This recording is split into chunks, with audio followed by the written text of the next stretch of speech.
That's great. Okay, well, I think we'll begin now. So thank you everyone for joining us. I know the last few days have been a bit crazy. If some of you, like myself, have been staying up to watch the election results come in from the US, I now think I live with three men that are on CNN every day that have white hair. I've been watching it for so long. But I'm glad to see everyone joining the call and still staying up to date with the society. Just one announcement from me to start is that we have last week announced another Lit Talk, which is Julian Smith, the former Secretary of State for Northern Ireland. So that's something that we've all got to look forward to and keep up to date with Facebook. So that is on the 4th of December, the Lit Talk with Julian Smith, the former Northern Ireland Secretary of State. So that should be something that we can look forward to. So now I'll go to Mr. Matthew Sullivan to read out the minutes.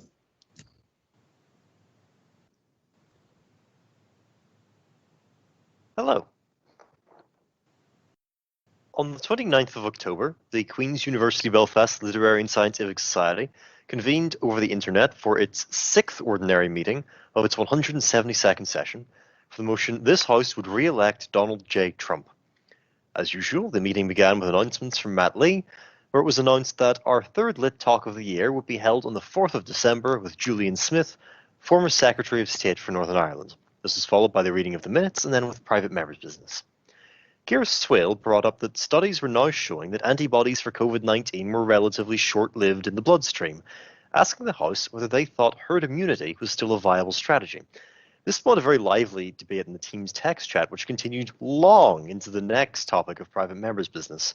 Responses were heard over the microphone from Keir Crozier, Olchem McSparron, Umar Ziam, Grant Oren, and Emily Munro.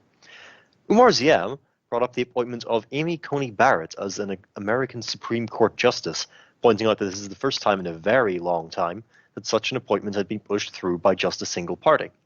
Responses were heard from James Orchin, Jack Armstrong, Ryan Hoey, Ben McCarran, Grant Oren, Olga McSparron, and Jamie Warren. After President's questions, the meeting moved to the vote of prior opinion. With 7 votes for the proposition, 18 votes for the opposition, and 3 abstentions, the House made it clear that they did not want to elect Donald Trump. Speaking first for the proposition was Tolu Adebayo.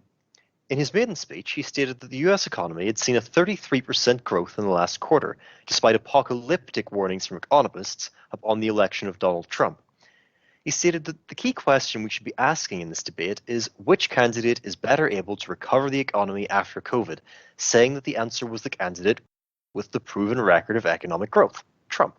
He additionally made the point that of the states with the highest unemployment rates, most of them were states controlled by Democrats, and concluded by saying that Biden's Green New Deal would cause an unprecedented economic disaster. Speaking first for the opposition was Anthony McNutt. He began by talking about the damaging effect Trump had had on the US and on the world as a whole. He stated that Trump had spent his presidency scapegoating migrants, resulting in concentration camps for Mexican people at the American-Mexican border, and then gave further examples of questionable policies of the Trump administration, including the travel ban from Muslim countries, his opposition to climate action, his continuous reference to the novel coronavirus as the China virus, his opposition to the Black Lives Matter movement, and his anti-intellectual rhetoric. He concluded by listing some of Umberto Eco's 14 points of fascism, arguing that Trump hit many of those points. Speaking second for the proposition was Grant Warren. In his maiden speech, he began by stating that it was petty and degenerative to label any politician in a Western democracy as being fascist. He made the case for Trump's re-election based on the success of his policies on judicial appointments, immigration, and criminal justice reform. He argued that Trump had fulfilled one of the major constitutional duties of the president in filling judicial vacancies. He said that while the Democrats had appointed leftist judges who would find the tiniest justification to make policy decisions, Trump had taken a sledgehammer to this practice of judicial activism, going on to say that even if Biden were to be elected and try to bring about his Green New Deal, he would swiftly run into the solid brick wall of the Republican Supreme Court. He praised Trump for beginning the construction of a border wall with Mexico despite opposition from the Democratic Congress, and praised him further for proposing criminal justice reform legislation to reduce reoffending rates, improve rehabilitation in the prison system, and improve prospects for prisoners. Speaking second for the opposition was Ben McCarran. He began by saying that the election of Joe Biden would not bring about the sort of left-wing dystopia that the proposition claimed it would, pointing out that Trump was running against Biden, not Bernie Sanders or Alexandria Ocasio-Cortez. He argued that a president's re-election should be based on their achievements in office, and that Trump had failed to achieve much of anything during his term. He gave the examples of Trump's promises to repeal Obamacare, prosecute Hillary Clinton, build an extensive border wall, eliminate the deficit, and withdraw from Afghanistan, none of which were implemented despite Republican control over the House and the Senate. Speaking third for the proposition was Umar Ziam. He pointed out that the Democrats had recently voted against a police reform bill proposed by African-American Republican Senator Tim Scott, purely because it was proposed by a Republican senator, going on to say that this was indicative of the Democratic Party's partisan and petty politics. He brought up the recent peace deal between North and South Korea facilitated by Trump, which ended hostility on the Korean peninsula and massively de-escalated tensions in Southeast Asia, as well as Trump's work towards brokering good relations between Israel and the United Arab Emirates. He additionally pointed out that Trump was the first president in many years to have not started any new wars. Speaking third for the opposition was Jack Armstrong. He made the case for Joe Biden based on Biden's policies, stating that Biden had a far stronger healthcare plan and would work towards universal healthcare. He stated that Biden had a far stronger policy on climate change, being one of the first senators to propose action on climate change back in 1986. He went on to claim that Biden would do a much better job of handling the COVID-19 pandemic, following the advice of scientists and doctors, and facilitating a fair economic recovery as he and Obama had done after the 2008 financial crisis. He said that unlike Trump, who had an unhealthy obsession with figures such as Putin or Kim Jong-un, Biden would work well with other like-minded leaders rather than dictators to work on international issues including the pandemic. He also claimed that Biden is a consensus politician, capable of working on a bipartisan basis with political opponents, compared to Trump, who argues that political opponents are criminals who should be locked up for challenging him. Speaking fourth for the proposition and concluding for the proposition was Ayanna O'Hara. In his maiden speech, he said that it was not his aim to lambaste the opposition's arguments or bombard us with statistics, but that he would be making his arguments instead in the form of a parable. He recounted the story of his time at a modest school in rural Ireland, when a teacher was ranting to the class about the illegitimacy of women's rights, how every child in that class remained silent, too afraid to face the teacher's wrath should they speak up. He told us how one boy stood, silencing the teacher mid-sentence, and argued against them with logic, humility, and reason. That boy, he told us, was Donald J. Trump. He stated that it was this childlike innocence and logic that made him realize that Trump possessed the natural-born qualities to be the leader of the free world. He claimed that Trump was the most influential visionary the world had seen since Steve Jobs, unafraid to ask stupid questions. He argued that no one else would have the confidence to stand up and ask, should we inject bleach into our veins? He concluded by encouraging all to not vote for either Trump or Biden, but for a candidate with a mandate from God, Kanye West. Speaking fourth for the opposition and concluding the debate was Kira Swale. She claimed that the proposition's arguments about Trump's economic success were unsound, that economic success had been in progress since the Obama administration. She argued that Trump, rather, had damaged the economy through his failure to effectively handle the COVID-19 pandemic. She attacked his border wall policy, pointing out that most illegal immigrants cross the border legally and then overstay their visas, and that the wall was ineffective even at stopping illegal border crossings because of its climbability and general disrepair. She argued that many of Trump's actions had showed fascist characteristics, such as discrediting mail-in ballots and refusing to state that he would accept the result of the election if he lost. She concluded by pointing out Trump's failings as a person, his racism, his misogyny, and his attacks on soldiers despite his claims to be pro-military. Questions were urged from Jamie Warren, Matthew Sullivan, and James Orchin. Finally, the vote of speakerability was held with 9 votes for the proposition, 15 votes for the opposition, and 1 abstention, meaning that the motion, this House would re-elect Donald Trump, did not pass. May I take the minutes as read? Aye. Thank you. Thank you, Mr. Secretary. So yeah, last week's debate might have ended, but the presidential election is still underway. So at least the counting is anyway. But does anyone have any private members' business that they wish to raise, especially in this current circumstance. Emily Monroe. So yeah, there was an election. That happened. And I don't know if anyone else stayed up to watch or listen and felt that their time was wasted, but that's certainly what happened to me anyway. But what I'm intrigued about now is the states, I suppose the two states now that everyone is watching with a lot of anticipation. Nevada, which has just taken forever, and then Pennsylvania, which has become this sort of epicenter of Trump's idea that vote by mail is fraudulent and trying to stop the count. And I just want to know, I guess, what is the House's view on that, on Trump's idea that he can just decide when votes stop being counted, even when they're perfectly legitimate? So, yeah. Okay, so this is to do with the postal voting, which has been brought in nearly, I think, every state due to the coronavirus pandemic. I'm not sure, but especially that of Arizona and Pennsylvania. Jamie Warren.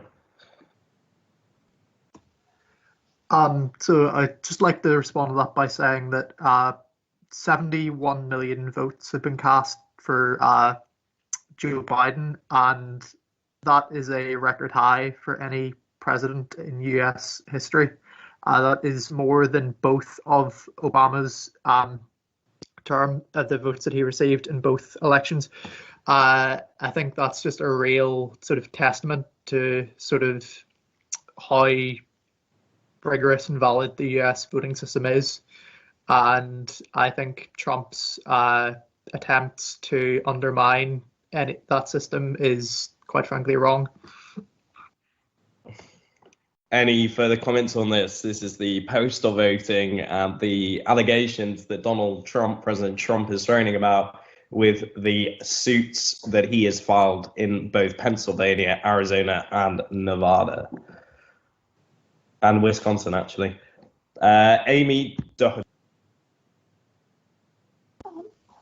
I think personally Trump has had this in the wings for ages, because I think it's too convenient that he happens to have Supreme Court judges on the go. It seems a little off from the get-go. Yep. Any further comments on this?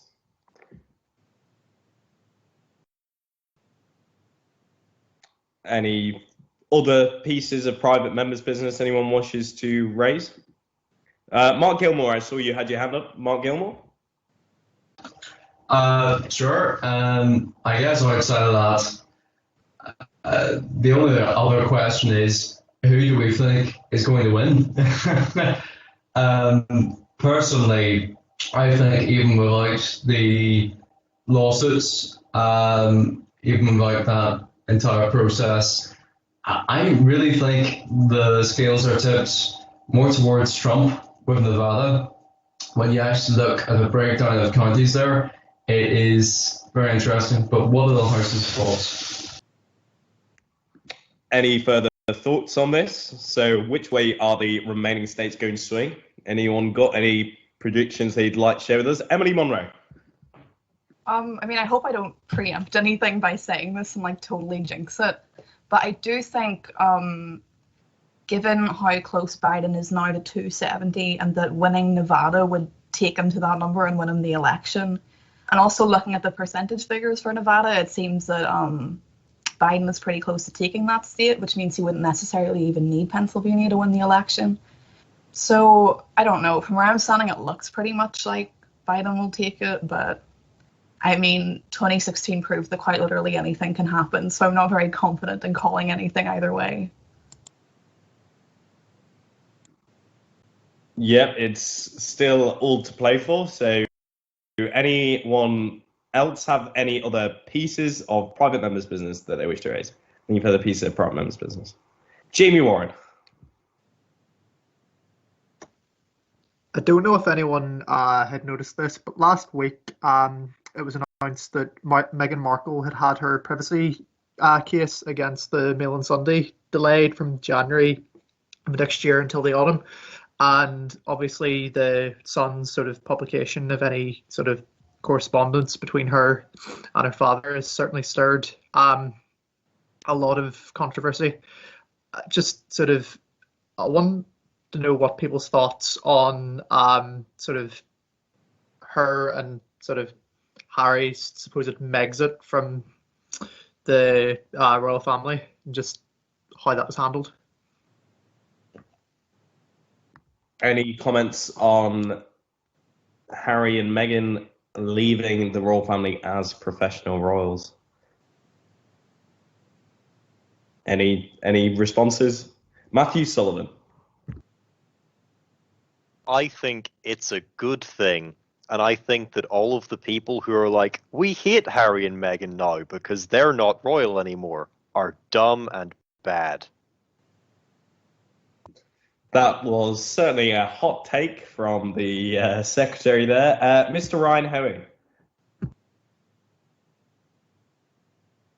I don't really care whether Harry and Meghan wanted to leave the royal family. I guess it was a sort of double standard in the sense of wanting to keep all of the financial benefits of the. Well, obviously they changed their mind, and they didn't change their mind. The royal family were like, no, you can't keep all the financial benefits of being royals or use the royal name to make money. You would have to live independently if you were not part of the royal family anymore. So I think it was just trying to have their cake and eat it that was what sort of annoyed people. I don't really care whether someone who was born into a position wants to leave that position. It's up to them, but you can't have it both ways. Any responses to that? No. Okay. Oh, yes. Shannon Myers.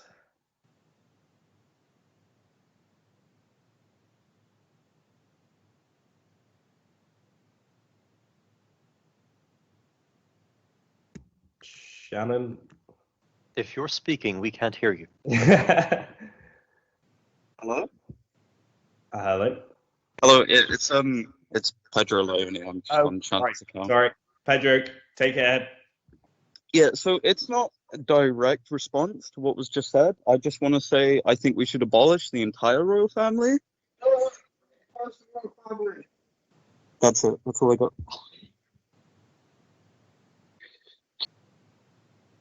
Thank you. Any responses to the proposal of abolishing the royal family? Anyone got any opinions on that?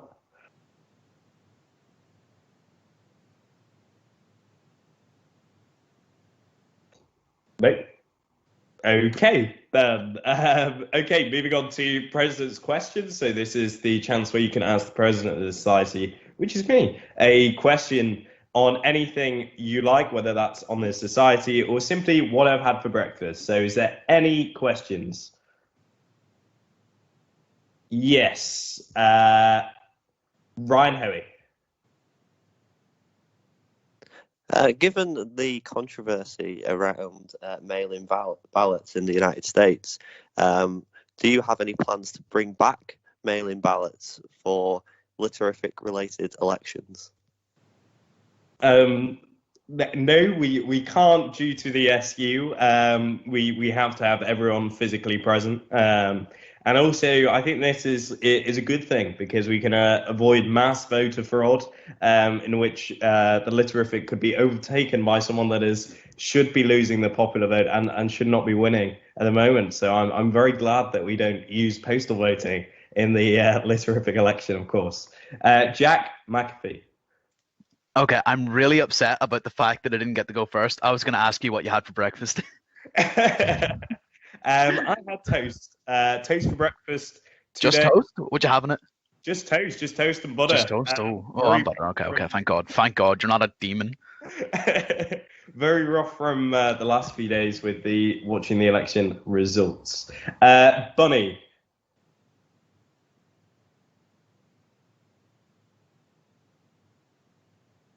It's actually Callum here. All surprising me here. Right, Callum.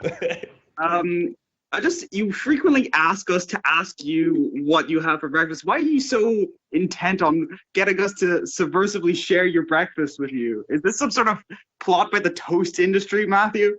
Yes, I'm actually sponsored by Hovis and 50/50, best of both worlds. But no, it's just a long-going thing. I think Matthew Sullivan would be able to comment further, I'm sure, on This the. joke was old and tired even when I resurrected it 4 years ago. But it's still going. It's still going. So thank you for asking why. We still always ask me what I had for breakfast. Okay, now, the moment we've all been waiting for is the debate. So this debate is a little bit different this week because one of our speakers who was really keen to deliver her speech and really keen to do it is unfortunately in a circumstance where she is not able to deliver her speech. But thankfully, her sister will be here. So this is Perry Dalkick on behalf of Layla Dalkick, who will be delivering her speech for her. I would ask, therefore, on the fourth speech for the proposition, the final speech, that no points of information are given, and we listen to Perry, and we thank Perry for giving the speech and wish Layla all the best as well. So thank you. But the moment we've come for, this house believes sex work is not real work. So we will take it away now. We have 7-minute speeches. The first and last minutes are predicted time. After the first minute, you will hear, and after the 6th minute, you will hear, and after the 7th minute, you will hear repeated periodic blasts of the bell. So we'll look forward to it and introduce our first speaker for the proposition, Bunny like the rabbit. Thanks, Matt. Am I good to start? Yeah, take it away. We need to do the vote of prior opinion. Yeah. Sorry, I was so caught up with the whole speakers thing. The vote of prior opinion. Yes, we do need to do that. Sorry. So the vote of prior opinion. This is your beliefs going into the debate. So this is without hearing any speeches, and ignore the comment section, of course, as well.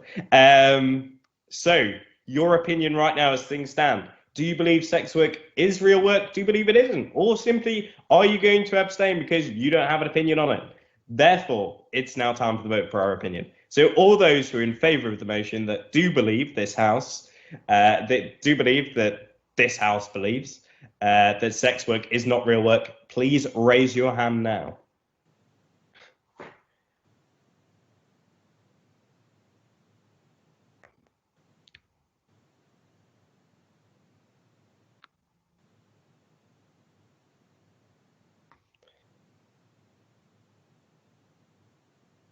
Okay, we'll give it another few seconds.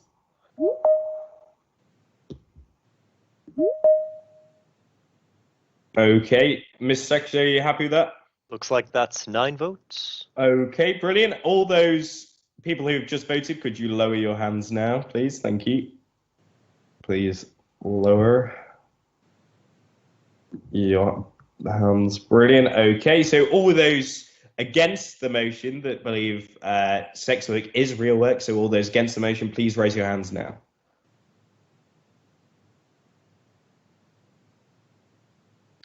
Interestingly, Queen's Radio has just voted as an entire institution. 16, I believe. Absolutely brilliant. Everyone who's just voted there, could you please lower your hands now?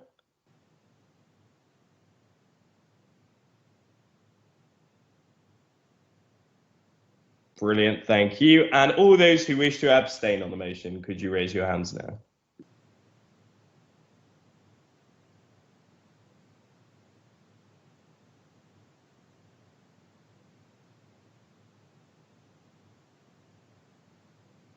Miss Secretary. Stable at 3. Absolutely brilliant. Can we have the vote of prior opinion, please, Mr. Secretary? With 9 votes for the proposition, 16 votes for the opposition, and 3 abstentions. It doesn't look like the House. Wait. Yeah, no, it does look like the House thinks sex work is real work. Thank you. So sorry, the start of this debate's been a bit chaotic, but now we go on to the actual debate. So this is where we hear our speakers argue their case. So to introduce, actually, for the first time properly, Bunny like the rabbit to introduce the motion for the proposition. Thank you. Thank you, Matt, again. Okay, I acknowledge, side government acknowledges that sex work is hard work, really, really hard work. But we on side government refuse to believe that sex work, as broad as a term as it is, can be called real work. Sex work is a phrase used to describe anything under the sun to do with sex. Masturbation is hard work, especially for a girl. That said, I don't think we can call masturbation real work. Neither can we call masturbation on camera to post it on OnlyFans real work. We choose to call that pornography. We define sex work as any form of sexual conduct that earns an income for a person, rather known as prostitution. I don't mean to belittle the hard work of prostitutes, the dangers they put themselves in, or the many risks they face. If you ask me personally if prostitution is real work, I would say yes. But as the government in this motion, we refuse to call prostitution real work because we believe it brings more harm than good to do so. And I will now tell you why. I will tell you that side opposition will say things along the line of calling sex work real work through ways of normalization, decriminalization, and legitimization. It would result in less violence, regular inspections of brothels, and no increase in the sex trade. Side government acknowledges that by decriminalizing the act of prostitution, it might have done something to lessen the risks faced by some women. Unfortunately, though, whatever help deeming sex work as real work could bring have plateaued at a point that is so unsatisfactory, we should be ashamed if we say that what we've done is enough. So what has materialized from calling sex work real work? Here in Northern Ireland, prostitution has been decriminalized, but it's still illegal to hire a prostitute. This would mean that any money earned by a prostitute would have been earned illegally and thus can be confiscated by the police. It is also illegal to operate a brothel, thus renting out an apartment to a prostitute is illegal, meaning unless they own their own house, they have no safe space to do or carry out their real job. Remember that if I wanted to start my own cupcake business from home, I need only apply for a license, but there's not a permissible license that will allow somebody to run a brothel, or in our case, just rent an apartment to a prostitute. Thus, despite decriminalization here in Northern Ireland, it's probably easier to hire a prostitute than to be one. What about the rest of the world? New Zealand is held as a gold standard for prostitution and has fully decriminalized prostitution, meaning that it's legal to be a prostitute, hire a prostitute, and house and manage a prostitute. You'd think then the promises side opposition made us would materialize. Sadly, it hasn't. Levels of violence have not shown a decrease. For every legal brothel, there are 4 illegal ones, and sex trade into the country has only increased with decriminalization. Now, I'm not saying that prostitution should be illegal. I'm trying to say that the process of calling prostitution real work has failed our young boys and girls. Side opposition wishes to empower, but all they will be doing by legitimizing sex work is giving up on our young people. People don't need special services to get out of regular jobs. A lot of people say it's better than working at McDonald's because of the wages, but as one sex trade survivor had said, at least when you're at work at McDonald's, you are not the meat. What do I mean when I say we're giving up on our kids? We're kidding ourselves if we say that people wake up one morning deciding they're going to be prostitutes. Those who have the choice to do so safely, securely, and earn a decent wage without the risk it brings are not the people that will be needing our help. They're also not the majority of people that go into sex work. Today we are talking about a majority of lonely, helpless people who were failed by society time and time again. They were failed by their family who did not nurture them growing up.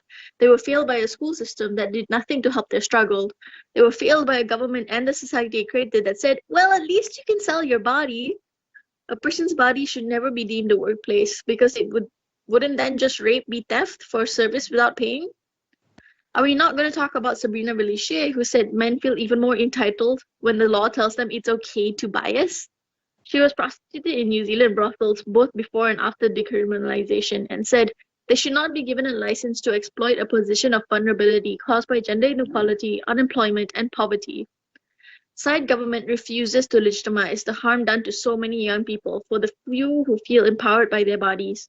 We refuse to normalize the use of some bodies for others' pleasure. We, be it not for money, be otherwise something they would not indulge. Calling sex work real work is a band-aid on a circumcised vagina. It helps, but not much, and definitely not enough. The person will still bleed out, society will still crumble, and we will still let down our children. May I take any POIs?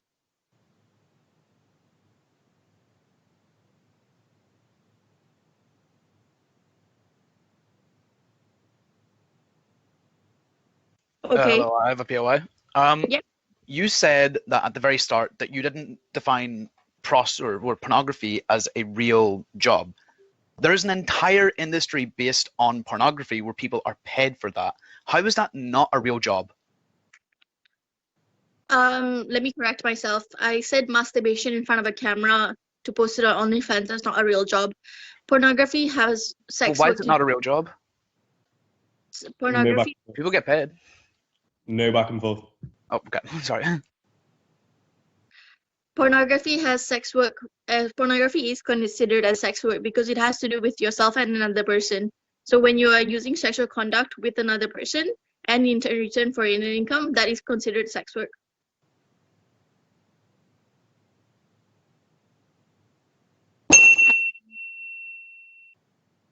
Yeah. Shannon? Protected time. Protected time. Oh, okay. All right. And with that, I would like to say and reiterate that side government refuses to legitimize the harm done to so many young people, and that's why we will not call sex work real work. Thank you.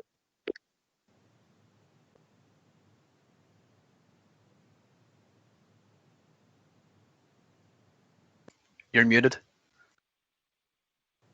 Thanks, Vinny, for that speech. Just like to remind people not to go back and forth. One, asking a point of information. If the speaker has started responding, that's it. And I'd also just like to reiterate, I shouldn't have said this at the start of the debate. There will be themes of sexual violence, etc. in this debate. So just make sure that you're aware of that and that you're comfortable with that. And where people can, please refrain from using explicitly vulgar language. Okay, so now it turns to introduce the first speaker for the opposition. To introduce the opposition's argument for this debate is Jack McAfee. Thank you. Thanks, Jack. Oh, hello, I'm Jack, and I am the first person speaking for the opposition. The first thing that I really want to kind of get into this is the fact that the House has said that sex work is not real work. But when you look at the definition of both real and work, this definitely fits into it unless we're using a colloquial definition. So, definition of work is activity involving mental or physical effort done in order to achieve a purpose or result. Without doubt, sex work is that. Now, the definition of real, there's two definitions that can be used that are both equally fitting. So number one, actually existing as a thing or occurring in fact, not imagined or supposed. So a good example would be Julius Caesar is a real person. And the second point would be of a thing, not imitation or artificial. Sex work fits this. So by definition, unless we're using a colloquial definition of real, sex work is real work. Now, the proposition brought up, they believe that masturbation was not real work, which is a bit strange because when people think about sex work, nobody is particularly envisioning masturbation. However, if it was on OnlyFans and people are selling that and making money, then yes, they're technically using their body as a product, but it's work. It's maybe easy work as far as things go, but it's work. The idea that people use their bodies for work is only strange in this one very specific circumstance. If you work in a factory, you don't just stand and exist there. You have to use your body to move things. You have to use your body to move around, to pull levers, maybe even build things depending on where you are. If you work in a shop, you have to move produce from one side of the shop to the other. You have to use your body. In this case, it has a bit of a stigma, it's fair to say. Now, this job, without doubt, really produces pleasure and entertainment, but yet it's not considered a real job. However, jobs such as being a TV host, an actor, a masseuse, an athlete a director, a video games designer, create things that are purely for pleasure. Yet, why is this one specifically bad? There are also jobs that are detrimental and feed a lot of vices, such as maybe being an off-license owner, which is bad for society as well. Yet we tolerate it. A point of information, yeah, sure, go for it. You said about actors, video game designers, etc., etc. In a lot of cases of sex work, people involved in it are being forced into it through trafficking. I don't think people are being forced into becoming actors or video game designers, so I don't see your point. When we are talking about sex work, we're not talking about sex trafficking. That is akin to modern slavery. That is not what we are advocating for at all. Point of information? Go for it. Yeah, I was just wondering how you could explain basically how, with regards to prostitution, it's often the most desirable outcome for the punters who want to purchase women's bodies, that the girl that they purchase has the least amount of experience possible. Wouldn't you say when it comes to typical work, you know, so wage labor, often the employer is looking for someone with a lot of experience or someone who at least has some sort of credentials. They're not looking for the least unqualified and inexperienced person, which is what the punters typically look for. They look for young girls with no experience. So can you explain that to me, please? Well, this is a broad assumption that automatically assumes that that is purely the reason alone why people are purchasing the services of these girls, which I don't particularly accept. It's not fair to drag that across all cases. And about half of, I think it's 46% of prostitutes in the United States are male. So that doesn't exactly track. I'd like to continue if I can.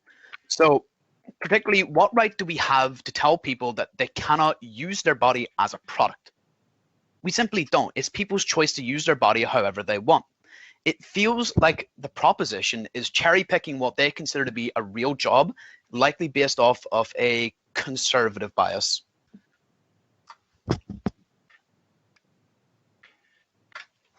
Any other people? On that point? Point of information? Go for it. So you're saying that it's just from a conservative perspective, right? But do you not think that there might be merit to the idea that perhaps a lot of people are concerned genuinely about the women experiencing going through prostitution? Back to the other point that you said before, how come the average age of entering prostitution is 14 then, if people aren't looking for the youngest girls possible? Like, could you explain that? Is 14 a world statistic? Because in that case, we're talking about the entire world, in which case, like, we have different ages of consent to consider, which I don't particularly agree with. But if that's the average age, well, there's something to be said. There was a study from 9 countries. No back and forth, Jack, please. You were trying to say about how there's dangers for these women in it. However, considering it to be a real job, I think would actually lower the dangers, and that's something that we're going to elaborate further on within this. There's more legal protection for these people, as well as that, the risk of, say, unwanted pregnancies. We have so much contraception, so much effective means of contraception, that it's not particularly fair to say that that will be happening. As well as that, it's not particularly fair to say that STDs will be rampant, because we have very efficient ways of not only curing, treating, but finding them as well. So it's not particularly a dangerous field of work if we recognize it as a real one. Point of information? Projected time. Projected time. Well, I'd like to finish off with pretty much saying what everybody else is going to be talking about. So Cleana will be talking about the benefits of sex work to society and how we can actually protect from sex trafficking problems. Shannon will be talking about how it's inevitable and that we need to recognize it as real work to guarantee the safety of these people and safety of the country in general. And then finally, Chloe will bring forth our closing remarks, and she'll talk about the stigma surrounding sex work. Thank you very much for your time. Thank you. Thanks for that. And also just a quick notice. Thanks, Jack, for that amazing speech. Also, can people asking points of information refrain from barracking, which is the repeated asking of points of information, to try and kind of disrupt a speech there. But thank you, Jack. You did really well with that. Congratulations. So now it turns to introduce the second speaker for the proposition to continue the case for the proposition, and Amy Doherty. Hello, members of the House. I'm absolutely delighted here to be doing my main speech on a topic that I feel so passionately about. And today I would like to a bold, controversial statement. I'm a feminist. To that statement as we go throughout my speech. But sex work is throughout fiction. It's glamorized. Everyone now is on OnlyFans. Everybody now is on porn.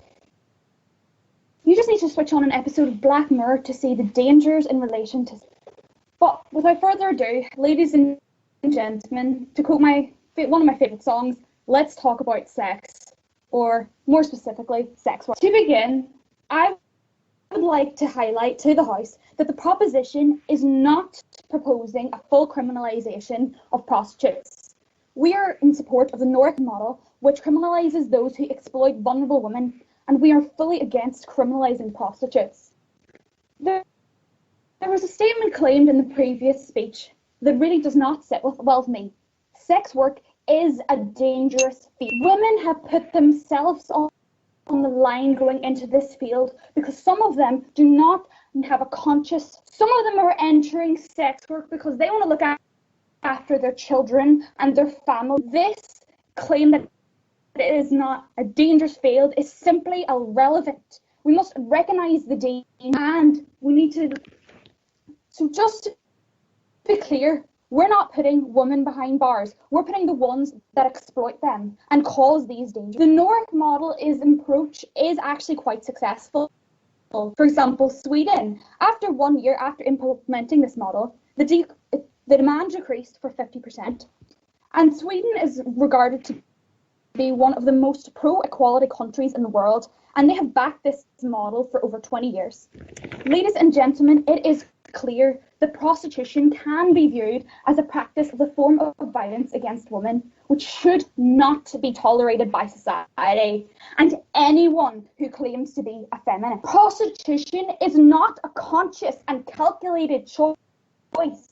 Most women who become prostitutes do so because they were forced into it or manipulated by some pimp who is exploiting. Ladies and gentlemen, this is not real work. This is exploitation. This is not feminist. Women from low socioeconomic classes, women with a low level of education, women from most disadvantaged racial and ethnic minorities are overrepresented in prostitution. Ladies and gentlemen, if prostitution is a free and conscious, why are women with the fewest, the ones who are often found? In a report of over 475 prostitutes, they reported that they did this work because they were in a difficult period in their lives and they wanted to leave the occupation. This is not real work, it is exploitation. Money comes into this. It acts as a form to make women consent to make choices that they would never really make.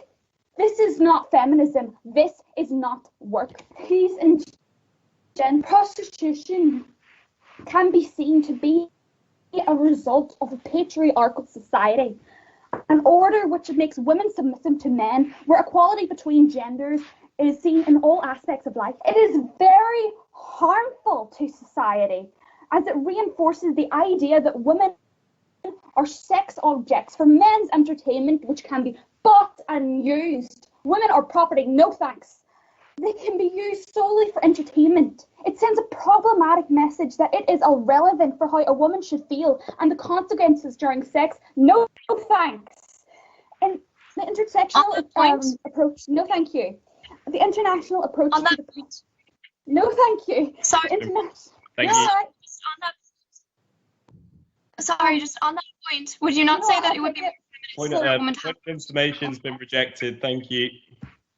Intersectional approach to the power of prostitution, we just need to look at it in further institutional approach to the power of prostitution. We can see that racism is a big part in the pornographic industry. Black and Asian women are over-sexualized and submissive and otherwise available for prostitution, and this contributes to not a sex work. This is not real work, ladies and gentlemen. It's exploitation. Indigenous women around the world are being targeted for sex work. Studies have shown that they are bottom of the race and class hierarchy of prostitution, often subject to the worst conditions, the most violent demands, and sold at the lowest price. Once again, this is not them. This sex work is built a false utopia. It is a front for the money. Nobody knows what's going on behind closed doors. Real work must be legitimate. And if there's exploitation, if there's women being taken advantage of and being seen as vulnerable, this is not real work. Ladies and gentlemen of the House, if it is a free choice, why are the most vulnerable women doing it? Any POIs from the House? Yes, Jamie. So I completely agree with your argument in saying that women are being exploited all around the world, but I just want to ask you why your argument is entirely geared towards women involved in sex work. There are also men, surely, that are being exploited. You know what? You're absolutely correct. And it's both genders are being exploited and being manipulated against. And men, we need to look at both men and women and give them help and support, but it's not real work. It's not legitimate work. And I think that it is imperative that you vote for the proposition tonight, because sex work isn't next real work. And I know this isn't a fashionable statement these days, but ladies and gentlemen, this is not empowerment, nor is it anything that the opposition are trying to sell to you. It's something people must do to survive, to support their families. It is not real work. It is not feminism. Vote the proposition. Thank you. Thank you for that speech, Amy, and thank you for that speech. I believe that was your maiden speech as well, if I'm right. So congratulations on a great maiden speech. Just like to remind people, barracking is the practice of repeatedly asking points of information without speaking, moving on to their next point. I didn't believe that anyone is trying to barrack on purpose. I know connection with it. I heard one point of information, then another one came in, and you could tell people really couldn't hear due to the connection. So not to worry about it. Also, speakers in the next few speeches, if you feel comfortable, please don't hesitate to put your video on. We'd love to see your faces whilst you're giving your speech. Okay, so now it turns to introduce the second speaker for the opposition to continue the opposition's argument on, and I believe that's Cléine O'Donovan. Yeah, thank you. Thank you. Sex work, real work or not? Our opposition would have you believe not. However, the truth no one thinks is savoury enough to admit is that we all know the benefits of recognising sex work as valid far outweigh the alleged propriety and stigma of their argument. My name is Cléine O'Donovan, or Cleo for those who don't know me, and I'll be addressing the undeniable improvements that could be brought about by settling this topic. For those who don't know, the buying and selling of sex in the UK is already legal. However, much surrounding it, such as the control of sex work, soliciting, or the selling of sex in public, virtually criminalises it. However, the complete legalisation of sex work and bringing about a new legislation to regulate an industry that our opposition would rather sweep under the rug could in fact prevent problems such as sex trafficking, abuses suffered by sex workers, and even contribute to our economy. The first issue I mention is sex trafficking. Modern slavery state is a larger issue than we would like to admit. In 2019, police recorded 5,049 victims of slavery in England and Wales, a 49% increase since the year before. 33% of these were sex trafficked. Though the Modern Slavery Act of 2015 sought to aid this issue, it aimed more at supply chains and the victims of sex trafficking, who are clearly harder to regulate. How does one identify the victims of sex trafficking when the very act of consensual soliciting is a crime in itself? In the eyes of the law, those who human traffic are every bit as unaccountable to the law as those who consensually make arrangements for women who feel safer working in escort agencies than on the street. Are we really more willing to let victims of sex trafficking, half of which are children, fall through the cracks than to recognise an industry which clearly needs to be better regulated? The second benefit of complete legalisation and government regulation of sex work would be the protection it could offer a group who blatantly need our help. We all know that sex workers, primarily women, are far more at risk of abuse. From 1990 to 2015, 152 sex workers were murdered in the UK. 49% who took part in this survey feared strongly for their safety. Instead of offering protection and compassion to who are clearly in need of the law's watchful eye, our opposition would rather demonise sex workers with stigma than to accept that more often than we like, sex workers are indeed the victims of a system which won't currently help them. Point of There have been- information. Yes?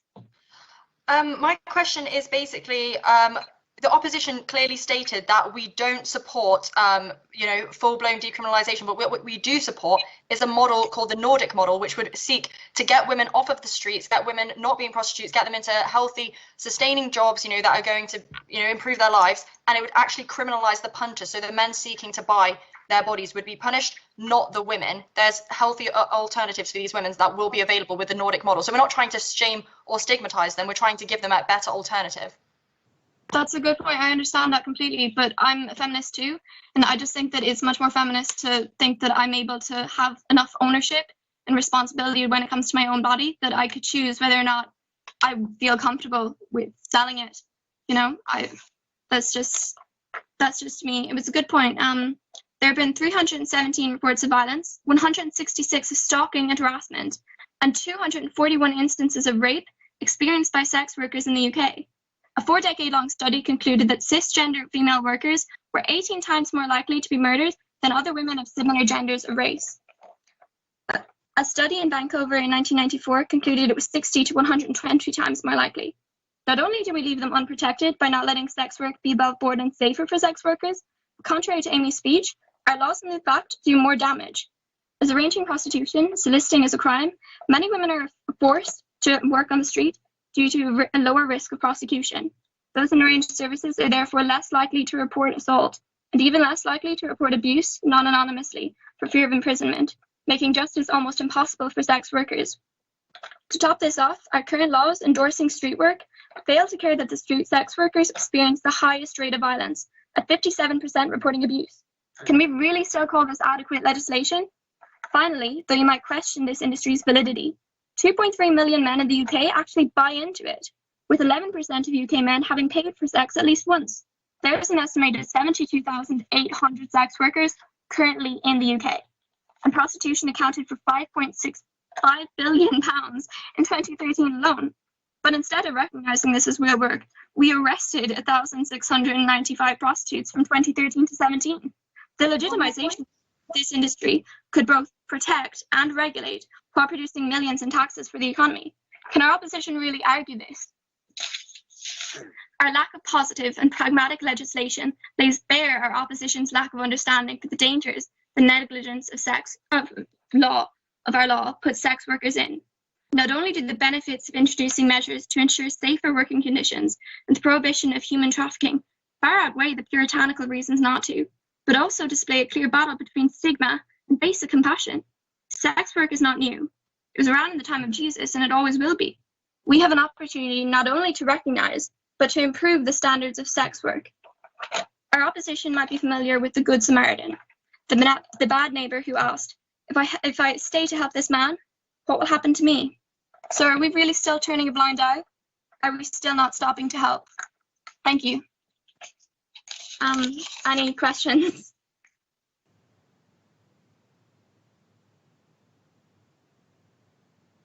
No.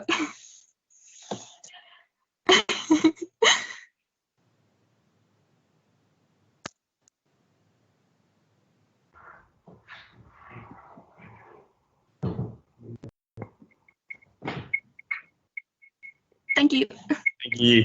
Thank you for that fabulous speech. Thank you for that. That was a great speech. And is that your maiden speech there? It is, yeah. Well, congratulations on a brilliant maiden speech as well. Thank you. Well done.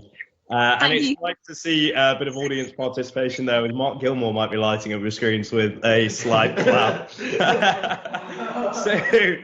now it turns to introduce Ben Cavan, who I believe may turn his camera on if possible. Hey, there we go. So Ben Cavan, take it away, Ben. Look at that beautiful face. Thank you very much, Matt. Ladies and gentlemen, the opposition tonight have painted a really pretty picture for you tonight. A picture in which women are able to use their bodies to do legitimate work. It's the lie that they told you tonight. Ladies and gentlemen, I want to show in my speech, and particularly with regards to the porn industry, which I will focus on in my speech, how sex work cannot be seen as real work due to the fact that it is not legitimate. But before I get on to my speech, I would like to offer some rebuttal. So the first speaker in the opposition talked a lot about how sex work is real work, giving the definition of real work. But I think a key point left out of that definition is that real work has to be legitimate. And that is a key point I will make. Take drug dealers, contract killers. They do physical and mental stressful work. They're paid for it, but they can't be said to do real work due to the fact that their field is not legitimate. This is the same with the porn industry. It's protected time, Mr. McCarthy. The second speaker talked about how the sex work industry could be improved. But I say there's certain industries which simply can't be improved due to the systemic issues that they go under. Take chimney cleaning that used to occur. It would be ludicrous to say that you could simply improve chimney cleaning by better regulation. No, that would be ludicrous to say, and in my opinion, on the propositions tonight, it is ludicrous to say of the sex work industry, particularly pornography. So I'll turn to my speech. Point of information. No, thank you. I will turn to my speech now, and how porn cannot be considered real work due to the abuse that women porn stars undergo on a regular basis.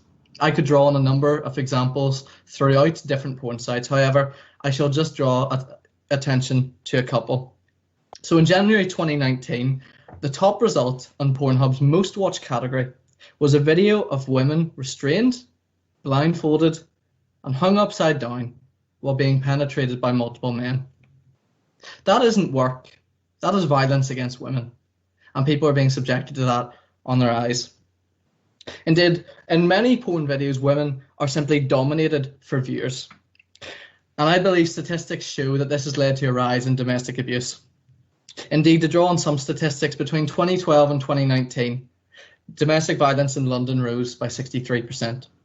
In a similar time frame between 2007 and 2017, the number of those watching porn grew from 1% to 75%.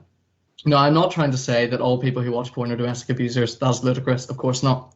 But what I am saying is that it's clear that there is some link between the increased watch of porn and domestic violence increasing, because men are seeing women being abused in these videos. They think it's okay. They think it's a normal part of sexual practices, and they replicate it in their homes. And that cannot be considered legitimate by any means. Another way in which the porn industry, no thank you, Shannon. Another way in which the porn industry cannot be considered legitimate is due to the fact that women so often are not able to give their fully informed consent to the sexual videos that they're making.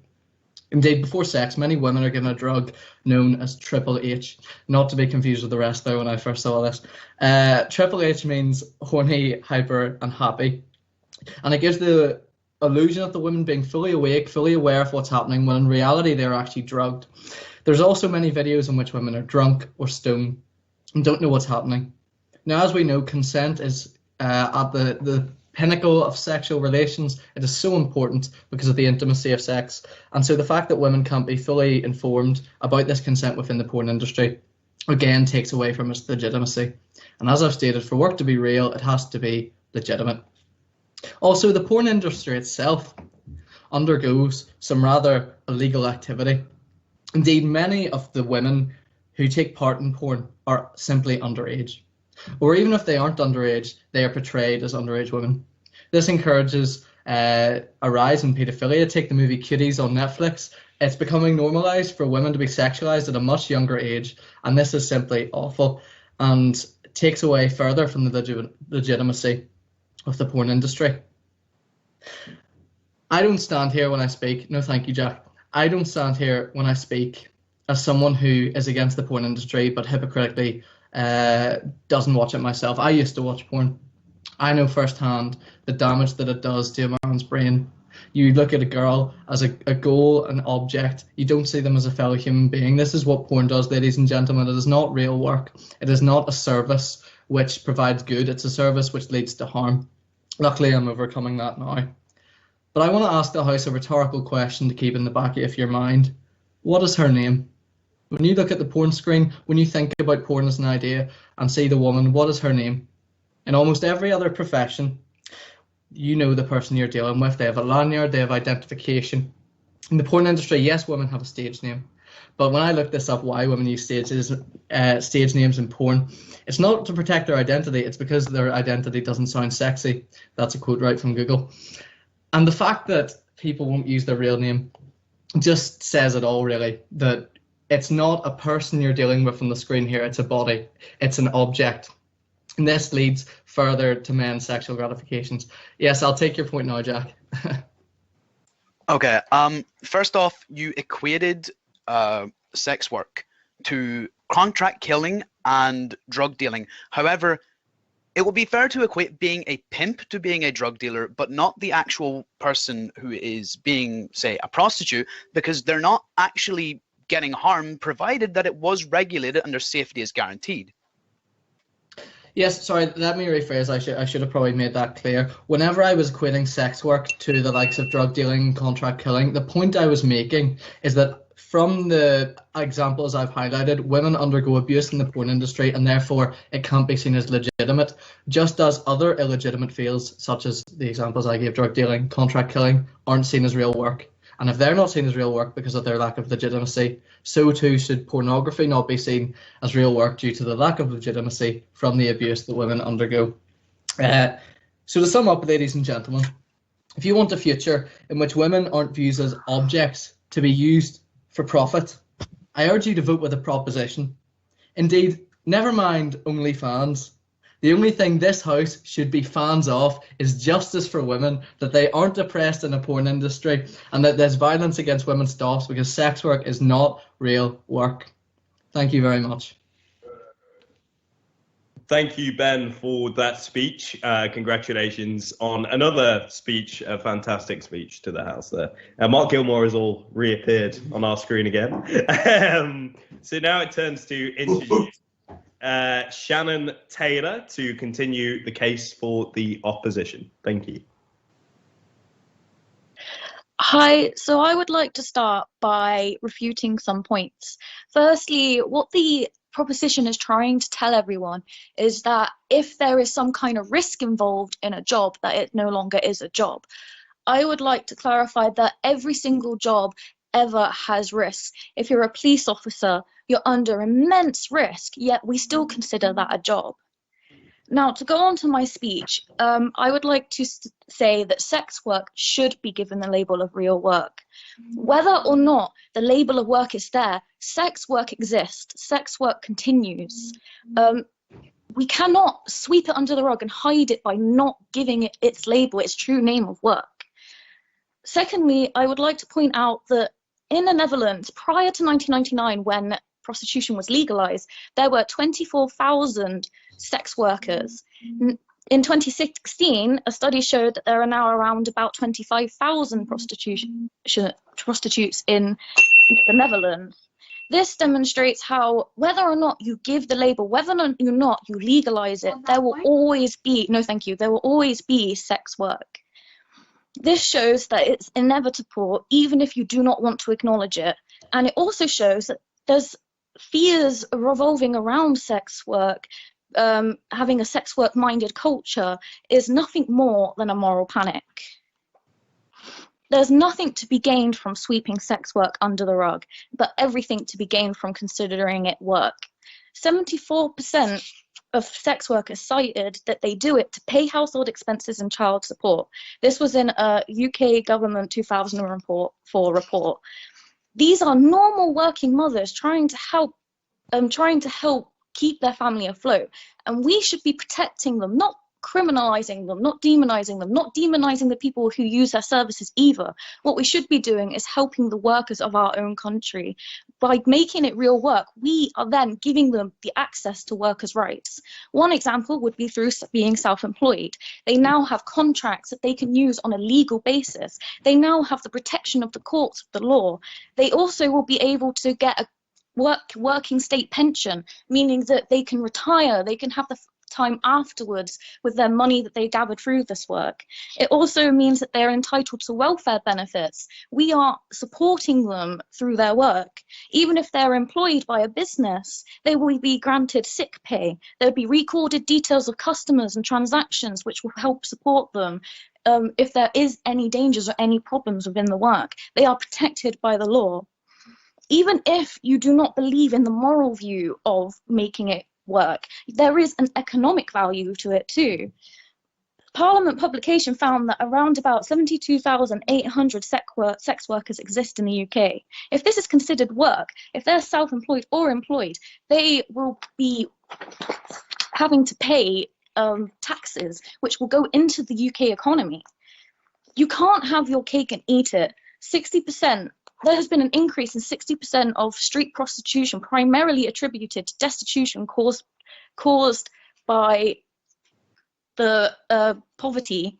1/4 of young women engaged in sex work to pay for accommodation, a massive rise since 2010. Poverty is very, very high in working families.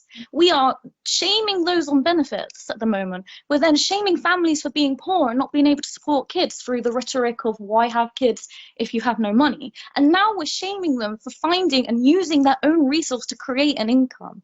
Sex work needs to be real work as a solution to decent wages for poverty-stricken individuals, breaking the cycle of double standards without the controversial debate of state involvement.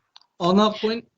No, thank you. After hearing the opposition, after hearing me and the opposition, I hope you will vote in favour of sex work, in favour of removing double standards and against sweeping sex workers under the rug and hiding 72,000 women from our society.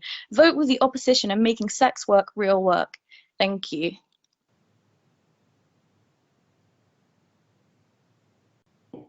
Thank you, Shannon, for that fantastic speech.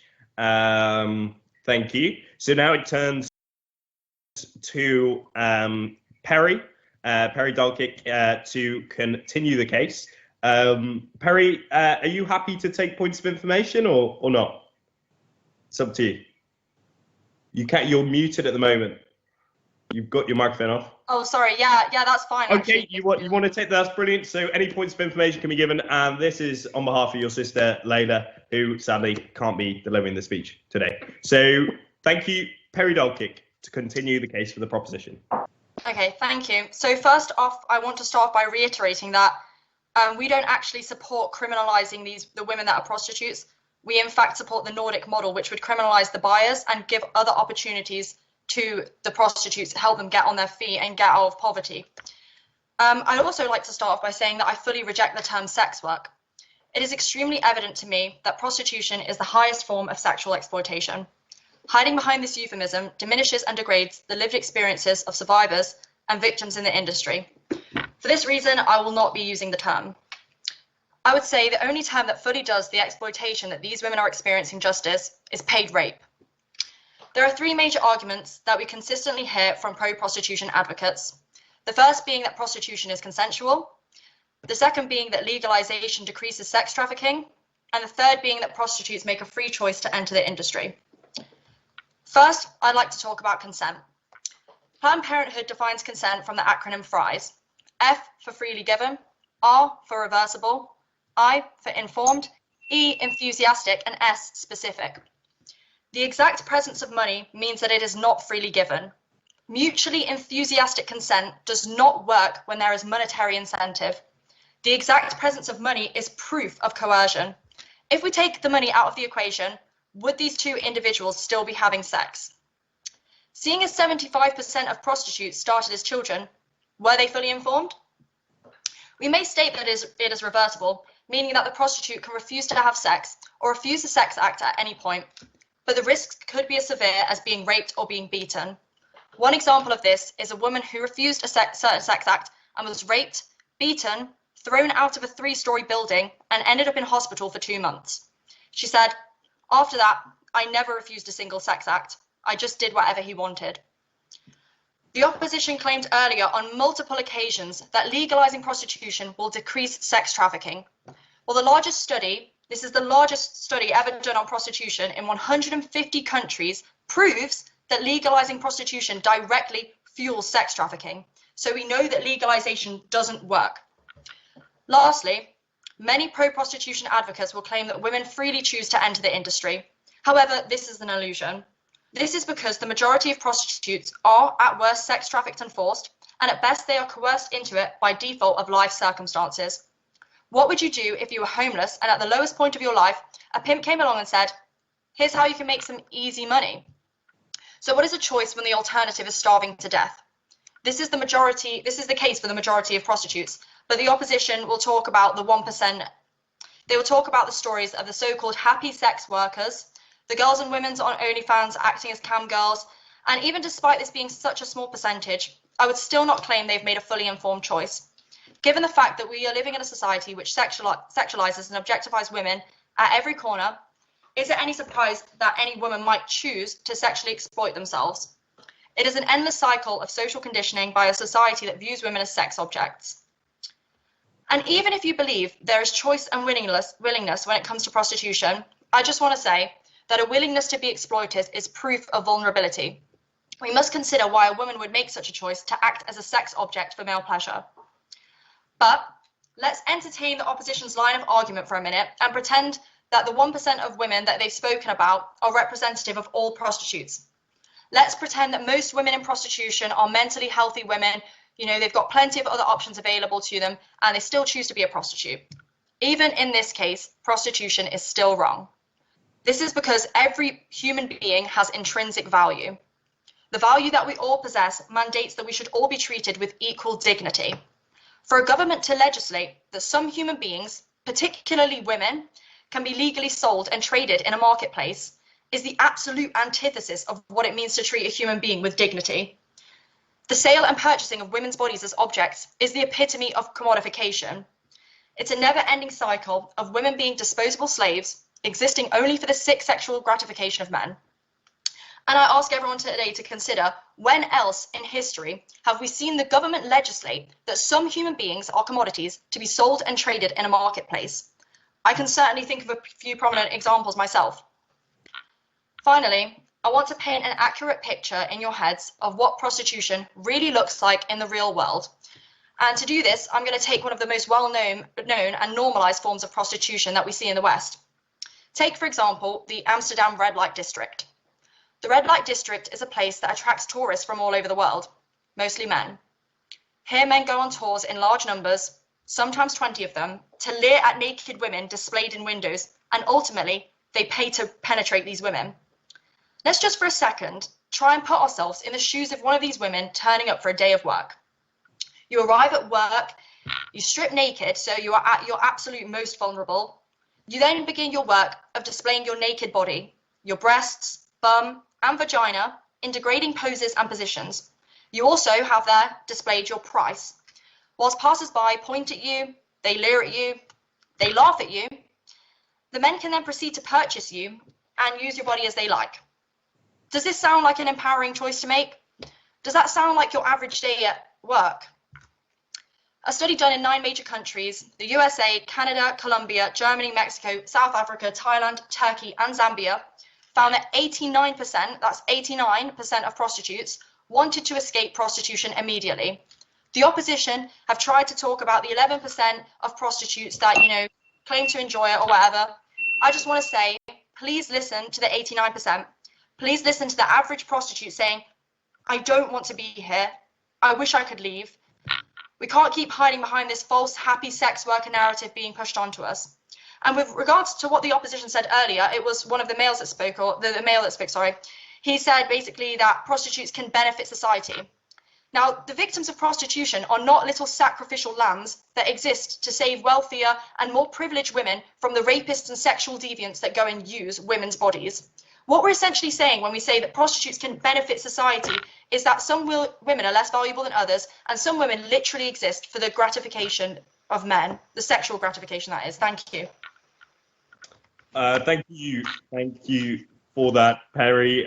Congratulations on that speech, and thank you for joining us as well. I appreciate that, and best wishes are with Layla at the moment. Okay, so now it turns to introduce the fourth speaker, the final speaker to conclude the argument for the opposition, which is Chloe DeVee. It's divine, but okay. Okay. So Jack, Cleo, and Shannon have taken you through how sex work is real work, safety in legalization, and prospective regulations, and how to implement that. I'm going to tackle what I believe to be the elephant in the room, which is why the question of real work is even being asked. Stigma is defined as a mark of disgrace associated with a particular circumstance, quality, or person. It is omnipresent within sex work, although the substance and intensity varies between occupational sector, gender, and national sector. But it is still felt throughout the industry and oftentimes can be dangerous or even fatal. Stigma in our society allows for the mistreatment of others with little consequence or question. It's why people don't think twice about the implication that giving money to homeless people should be avoided, as it'll only be spent on drugs or alcohol. It is why the phrase, "I don't care if you're gay, just don't shove it in my face," is seen as somewhat accepting rather than disguised homophobia. It's why when in 1985 the battered dead body of Donna Gentile, a call girl, was found, the San Diego Police Department didn't blink twice. 42 other dead, murdered prostitutes were to follow. It took 5 years and the criticisms of a grand jury for the police. On that point? No, thank you.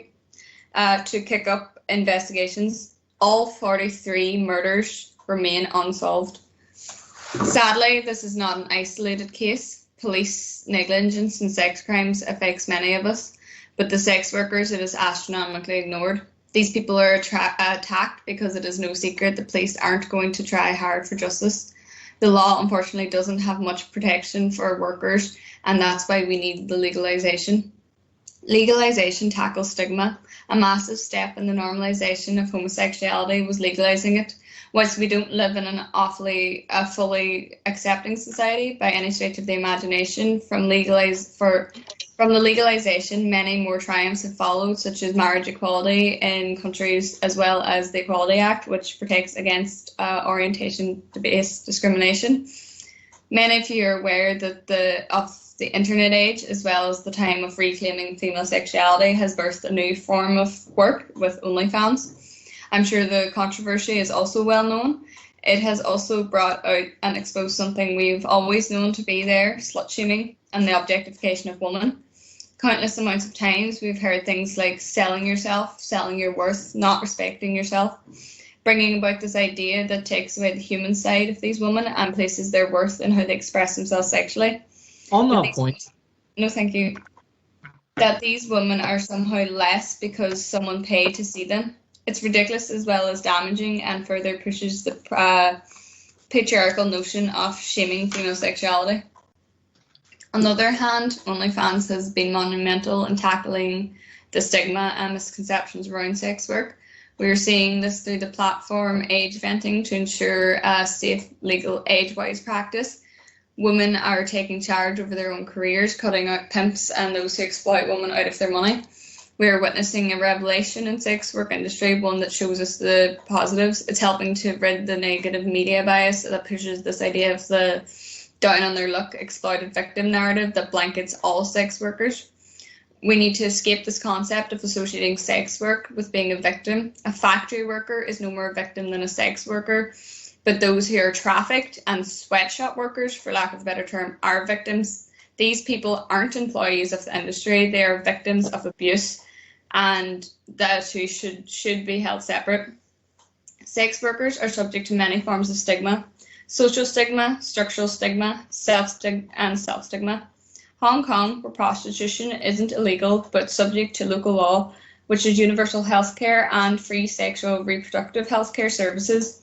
A survey of 89 female sex workers found that 55.1% had never taken an STD test, and another study of 293 female sex workers saw 42% of them used illegal abortion clinics. It is believed that the social stigma is a leading cause of this reluctancy. The fear of shame. No, thank you. The fear of shame or mistreatment runs so deep that these women are risking their lives. Also in China, many more workers are put in danger as police have began to arrest workers on the only evidence of carrying condoms, making many avoid doing so further for the fear of being prosecuted. These people are not bad people for doing sex work. They're not damaged or broken. They are decent human beings who ended up in the industry for a multitude of reasons, which we are not here to judge or weigh up. Our goal is simply to establish a means of support, assistance, and overall acceptance. I am not by any means a religious person, but I am reminded of this quote as its relevancy to the current topic. He that is without sin among you, let him cast the first stone at her. Tonight, let your vote for the opposition be a stand against the stigma that plagues the industry. Let it be a stand of acceptance and a show of support. And if anything, allow what me, Shannon, Jack, and Cleo have said to start a conversation. Let us not judge off preconceived notions, but look deeper. Thank you. Thank you, Chloe, for that amazing maiden speech. Thank you for that. So now it turns to questions where you can ask a question to the proposition, opposition, or abstaining questions to try and find out more about what you think on the topic, or just to grill them on perhaps something that they said that you've not had a chance to pick up on. So now we'll start with any questions directed to the proposition. So that is to the proposition of this House believes sex work is not real work. Mr. Ryan Hoey.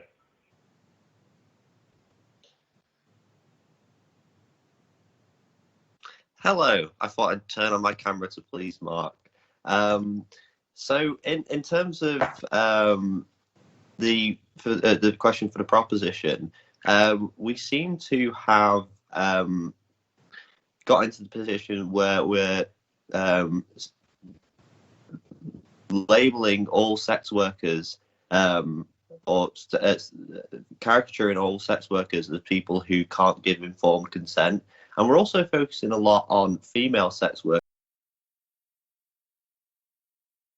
And that's obviously because they're the vast majority. But so, for example, if I wanted to become a male sex worker, not that I do, then why can I not give informed consent to that decision? That's basically the question I wanted to ask. Proposition can respond to anyone on the proposition. I don't mind. Can I take this one? Do you mind? Yeah, go. Well, Ryan, I think the issue is that there aren't, as I said, I'll be focusing on pornography in my speech, so I'll do it here too. There aren't men who are dominated in sex videos. It is always women. And I wanted to say this earlier, but I forgot to get the chance to. Can you imagine the controversy if there was a video put up of a black man being dominated by a white man, or a dog being tortured for a human? But whenever it's a woman being dominated sexually, this is seen as normalized. It's seen, there's a reason there's a stigma behind it, and that's because it is awful, it is abuse. And because the reason we haven't focused so much on men in the sex industry is because they're not the one who are abused, as the proposition have highlighted eloquently tonight. So yeah, it's not legitimate. Thank you, Ben, for that response. The opposition now have the chance to respond. I would love to respond to that. Ben, I want to be as blunt as I can when I say this. I genuinely don't think you've ever heard of anything related to BDSM. There are definitely men who get dominated in porn. There is an entire subcategory for dominatrixes, and we're also ignoring the gay porn side, where there has to be one dominant and one submissive, or a switch. Without doubt, that does happen. It's not exploitation. It feels like this is completely ignoring female sexuality and male sexuality in general. It seems like this is just a pure idea of sex. It nearly feels like you're going to say that people should only have sex in missionary position. That's kind of what it feels like we're heading to. That's pretty much, yeah, that's me. Okay. Thank you for that. Right, so any questions to the opposition? So questions that are directed to the opposition. Now, I see Mr. James Orchin has raised his hand, so we'll go to James Orchin. Much of the opposition's argument has really come down to a lot of sort of libertarian, utilitarian arguments of, well, what if there's a good profit that you make from this? Or, well, what if it's the better good for a certain X community, say men in society for regards to female prostitution? I just like to ask the opposition with regards to their arguments, what if those of the individuals who they sort of just poo-pooed the whole argument over, regarding those who actually have been put into prostitution against the will, or are not really enjoying it? Because from what we've heard, apparently none of these individuals really exist. So I just sort of like to ask the opposition that. I think we went over a fair few times. Each of us have clarified that we were talking about sex workers as people who are consensually in the industry, and we were saying that trafficking victim is separate. So I that point doesn't really stand, because the people that are being abused aren't what we are talking about here. We're talking about the people who are consensually in the industry. Do you know what I'm saying? Thank you. Proposition to respond. I would just like. Oh, who's going? Either Perry or yourself. I would like to take this one, because I would like to say that the opposition's creating this kind of utopia that everything's fine and positive, but it's not. We need to address the dangers and the unethical side of it, because unethical working conditions is not real work, and that's important to reiterate that to the. I mentioned 43 prostitutes that got murdered. I don't think any of us are painting a picture for utopia. We're all aware of the negative side effects that come with the sex industry. That's why we're talking about regulation to ensure safety. And Can I hop in? Okay. No. Okay. So the proposition. Are you happy with your response, or do you want to continue on? Can I add something? Yeah, Perry. No, Amy. Do you want to carry on? Yeah, I'll carry on. I'm not saying that, but I'm saying on an overall standpoint, we are no way saying that we should criminalize the industry. We didn't mention that at all. We meant reference to the Nordic model. I think we need to consider, both sides have put it eloquently, that we both need to consider the dangers of it, but we are saying the dangers are outweighing it, making it unethical, therefore it's not real work, therefore it's not fair, and it is just unjustified, and money cannot bring consent. So that's my thought. Okay, thank you. So proposition and opposition, I believe, have had the chance to respond to that. So now we move to abstaining questions. So any questions that aren't explicitly for the proposition or the opposition, but could be answered by both. Who have we got here? Sorry, everything's been a bit slow. Oh, has this crashed? No. Shannon, do you have a abstaining question? Yes. Oh, take it away. Pedro, I'm just on Shannon's account. You go for it, Pedro. So is it okay if I have a question for I guess for both sides? Yeah, that's what an abstaining question is, so go for it. Okay, cool. So, there's been a lot of talk of sex work obviously being the topic of the conversation, and pornography keeps getting name dropped. But I feel, people keep making their own definitions of it. So if that's cool, I want both sides to just, explain what they define pornography as, because I feel like there's a little bit of confusion.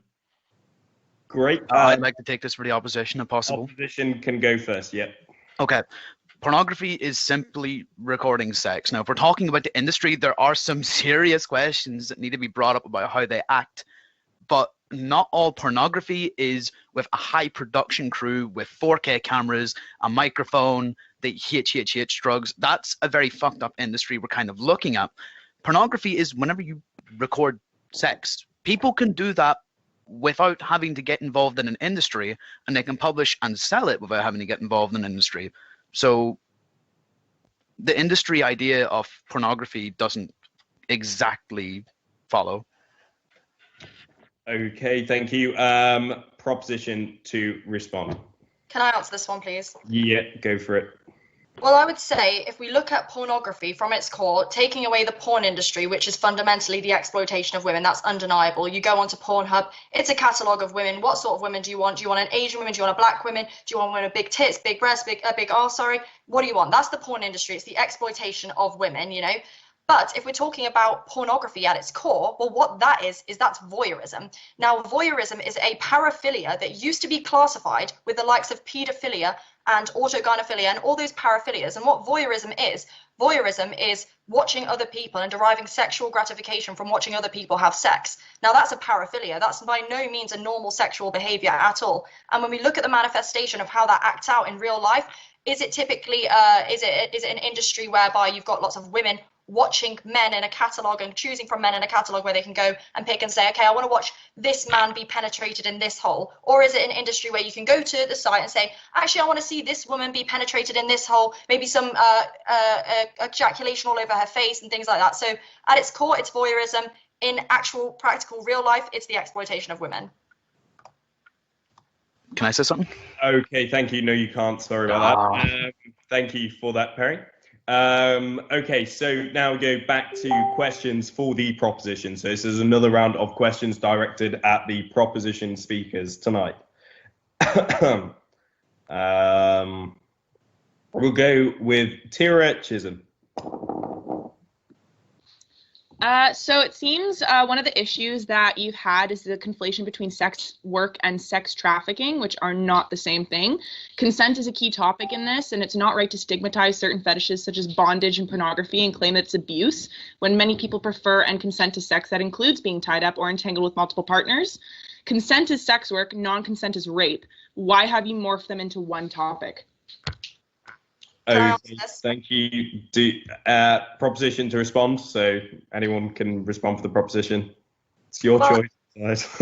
Okay, well, as I said in my speech, when we're talking about consent by the definition of Planned Parenthood, you know, not a conservative organization by any means whatsoever, is that consent has the acronym FRIES, and one of them is freely given. So consent has to be freely given without monetary incentive acting as a tool for coercion. So when we make this conflation of sex trafficking and women that have, you know, chosen, well, you know, there's this illusion of choice that they want to be there or whatever, how can one freely consent to something when there's clearly an incentive there acting as a tool for coercion? If the money wasn't there, would these two people be having sex? Definitely not. So that's why we have this conflation there. Well, we do recognize, you know, there's a difference between being physically forced to be there and threatened and held there, or feeling like you're forced to be there by virtue of social conditioning in society that makes women think that their role in life is to be a sex object, or poverty, or I don't know, mental illness, say for example, drug addiction. So, you know, they're two distinct things in some ways, but they have this one thing in common, that, you know, there can't be consent there because consent has to be freely given, which if money's there, it's not freely given, I'm afraid. Can I take this for the opposition? Would I be, oh, sorry. Would I be able to take this one? I trust you, Glenna. Perfect, thank you. Just, that was a really good point, Perry, but at the same time, when you're talking about when it's monetary, that it's anti-feminist because you're selling bodies basically as commodity, then how would you respond to surrogacy in California where women are paid to use their bodies as commodities? I mean, isn't it more anti-feminist to believe that women can't make decisions themselves or have basic bodily autonomy? Can I respond to that? No, sorry, you can't. I apologise, but sorry, my Teams is being extremely slow right now. Any further questions for the opposition? So questions directed to the opposition. Jamie Warren. So the opposition has talked quite a lot about the destigmatization and also potentially sort of making sex work less taboo. Just as someone who is quite a firm believer in fidelity and sort of in relationships and how sort of prostitution can lead to promiscuity, I just want to know how the opposition can kind of reconcile in their minds the allowing of people to sleep with multiple partners and like having the sort of foundations of a faithful relationship. I'd love to take this one if possible. Can I take this one? Wait, this is opposition to respond, so anyone on the opposition can respond first. Please let me respond it because this is a religious question and this is one of my favorite topics. I haven't answered one of these yet. No, if you'd like to, then go for it. So on the grounds of monogamy, when you look at places like the Netherlands where prostitution is legalized, they actually have a lower rate of divorce than the UK does, and the UK doesn't have legalized prostitution. It also, by the fact that prostitution is legalized there is no more prostitutes or sex workers on the street as there were in 1999. So it kind of demonstrates that it's more of a moral panic when you believe that polygamy won't exist in this world. Most people do aim for monogamy. There'll be people that don't, and that's their choice, but most people do aim for monogamy, and no matter what the situation or circumstance is, it's no good trying to proclaim a moral panic on monogamy due to an industry's classification as work. Thank you. Proposition to respond now. Proposition to respond to that point.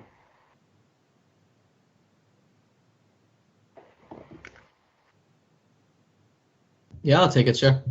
I think it's important to note from the proposition that in arguing that sex work is not real work, we are not focusing on trying to undermine the autonomy of women. What we're trying to do is we're trying to protect women from the abusive industry that sex work is. And I think the whole issue is not about sex work itself, but whether it is real work. And I think, as the proposition have highlighted, from the abuse in prostitution and pornography, that sex work cannot be seen as legitimate. And as this motion is about real work has to be legitimate. Sex work isn't. And so the bottom line is that therefore you have to vote with the proposition on this, because sex work cannot be deemed real work.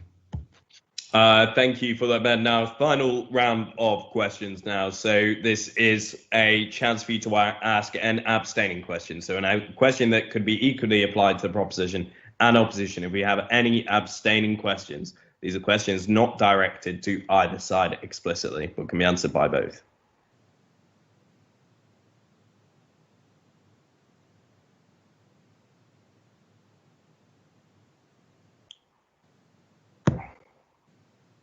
Any abstaining questions there?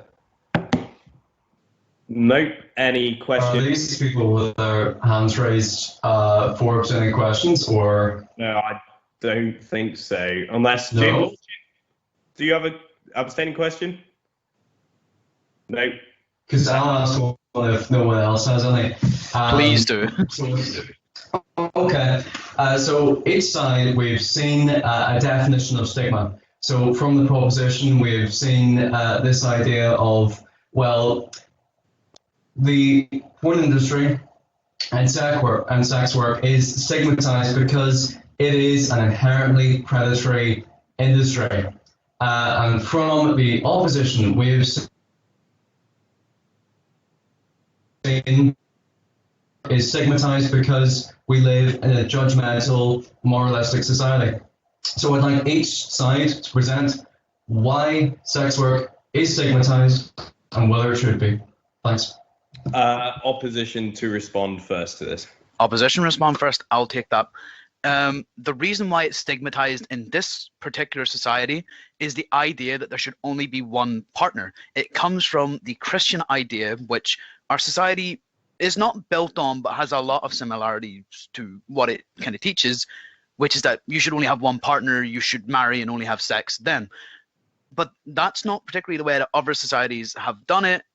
There are plenty of other religions. I mean, hell, if you look at ancient Greece, having sex with anybody pleased Aphrodite.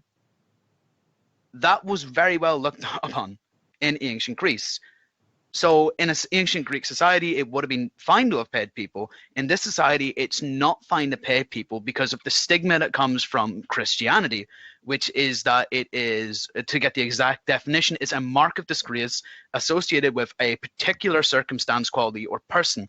Now, this quality would be, being a prostitute. This is the stigma that we're kind of looking at. We don't think it's particularly fair now that we move into a more secular society that has a separation from, church and state. That's pretty much what we're pushing for. Thank you. Proposition to respond. Can I take this one?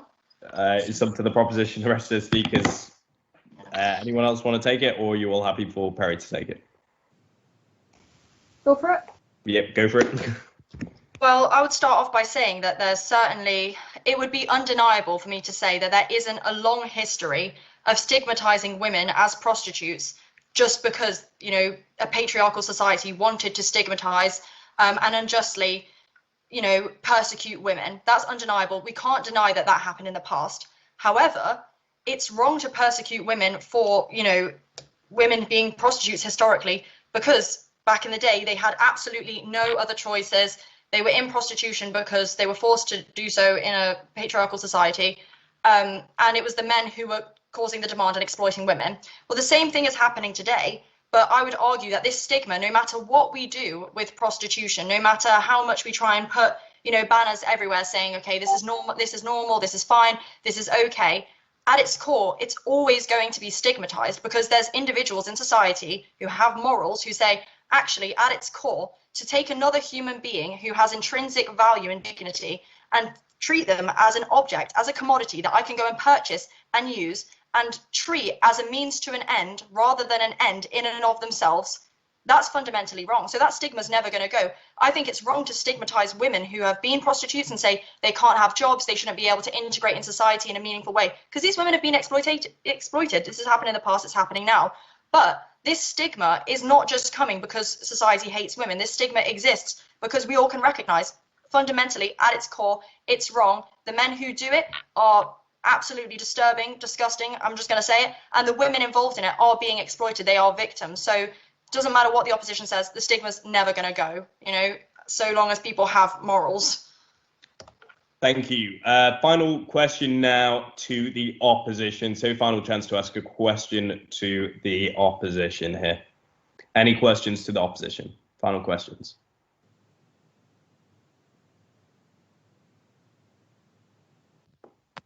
Is this to the opposition? Yes, this is for the opposition. Shall I take it? Shall I have a go at asking the question? Mr. Ryan Henry, go ahead.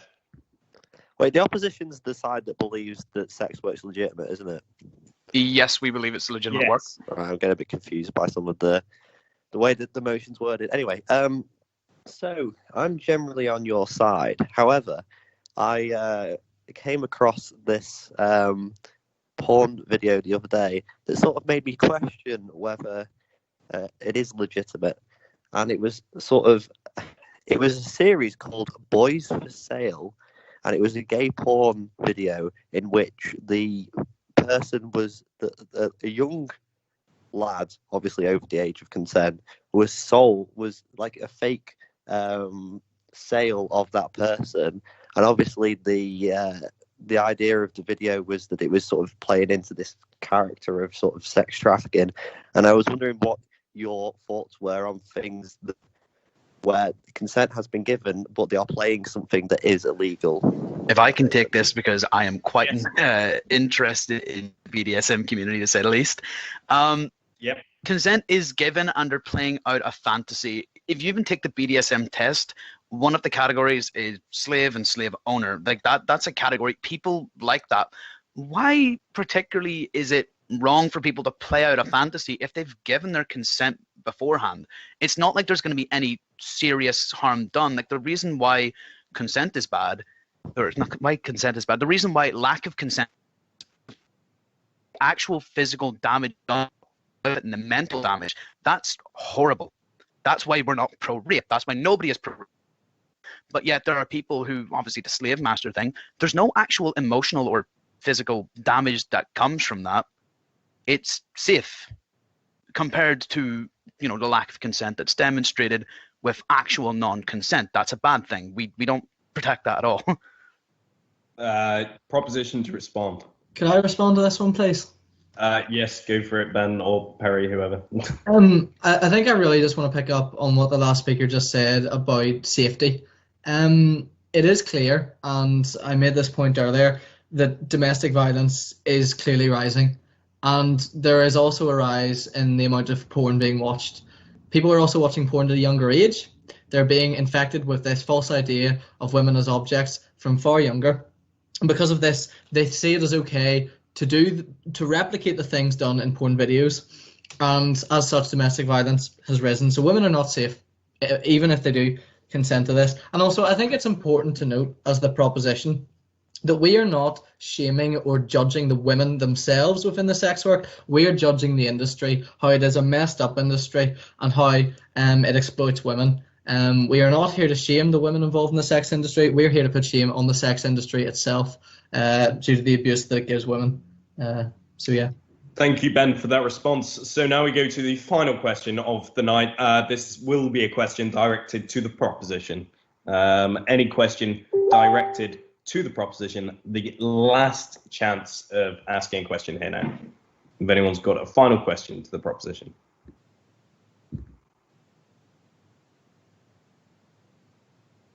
No one wanting to ask a final question. Going once, going twice, going 3 times. Okay, so thank you for all our speakers in tonight's debate, and thank you for all of you who have asked points of information and asked questions and really made it a serious topical debate that we've all enjoyed. So thank you for that. Could Ryan Hoey potentially refrain from advertising porn videos on the chat? But now it turns to the vote of speaker ability. So this is how you felt speakers were, how you felt that the speeches went. This is not your view. This is not how you came into the debate or your view leaving the debate. This is just your view based on the speakers and the speakers alone.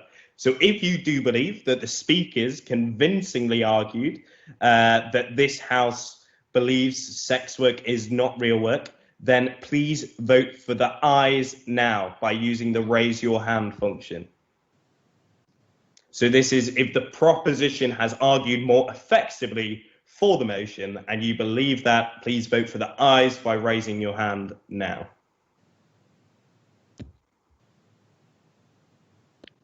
Looks like we are stable at 13. Brilliant. Could you all lower your hands now?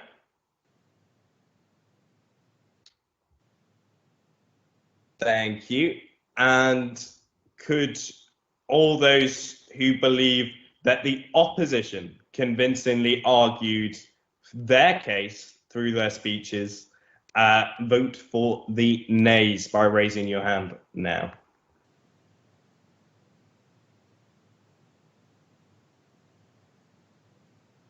Hey, Louis, have you voted twice? Were you meant to vote for the proposition or opposition? Great. Okay. Stable at 17. Brilliant. And could you all lower your hands now?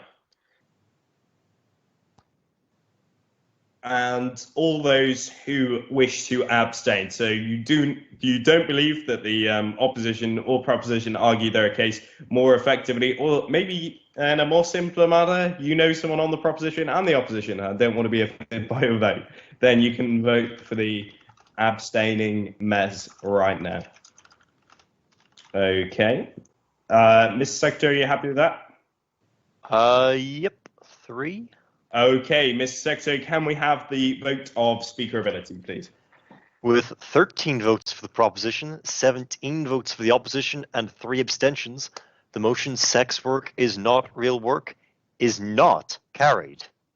Thank you, everyone, for coming to tonight's debate. I hope you've enjoyed it. I certainly have as well. We will be doing our debates for just a little bit longer online, if until we can get back in person once again. So we thank you for joining us again. Thank you for continuing to support the society. We have some amazing events coming up. There's some that we're going to announce very shortly, and our Let's Talk series, which is all online. I just want to remind you about next week's debate. So we'll be meeting at the same time in the same virtual realm for the debate, This House Regrets Coronavirus Lockdowns. So it's a very interesting debate. This House regrets coronavirus lockdowns. And Emily, do we have any spaces on that debate left? We absolutely do. I'm just looking at it now. We have space for an entire opposition. So if anyone feels particularly strongly about this, absolutely get in touch. So if anyone feels strongly, especially about opposing coronavirus lockdowns, please do get in touch with the page, with Emily, with me, or someone that you might know on council. Thank you for coming tonight. Thank you for joining us. Hope to see you soon. Get involved in our Facebook. The debates don't stop here. We're on Discord. We're on Facebook. We're everywhere. Just give us a message. We've got 2 Facebook groups going at the moment and a Discord server. If you want to get on them, just contact Jay or the page and we'll get you on them. So thank you everyone for joining us, and good night from me and the entire council. Thank you.